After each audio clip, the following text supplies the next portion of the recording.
બેફામ દોડતા ડમ્પરે ટ્રેલરને ટક્કર મારતા પલસાણા 4 રસ્તા પાસે અકસ્માત સર્જાયો હતો. ટ્રેલર સિમેન્ટની પાકી ગટરમાં ખાબક્યું હતું. ધોળિયા હજીરા નેશનલ હાઈવે નંબર 53 પર બારડોલીથી પલસાણા તરફ જતા માર્ગ પર પલસાણા 4 રસ્તા નજીક એક ગંભીર અકસ્માત સર્જાયો હતો.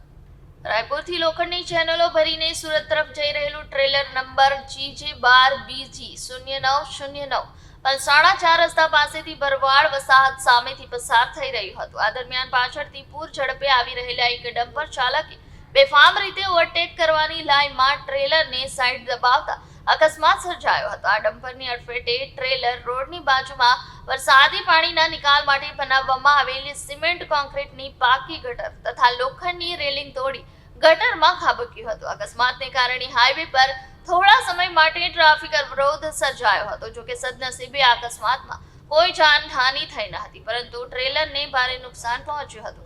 આ ઘટનાની જાણ થતાં જ પલસાણા પોલીસ સ્થળ પર પહોંચી હતી અને ટ્રાફિકને નિયંત્રિત કરીને ભારણ હળવું કર્યું હતું. પોલીસ દ્વારા અકસ્માત અંગે જરૂરી કાર્યવાહી હાથ ધરવામાં આવી છે. હાઈવે પર સતત વધતા બેફામ વાહન ચાલન અને ઓવરટેકિંગના કારણે અકસ્માતોની સંખ્યા વધતી હોવા અંગે સ્થાનિકોએ ચિંતા વ્યક્ત કરી છે.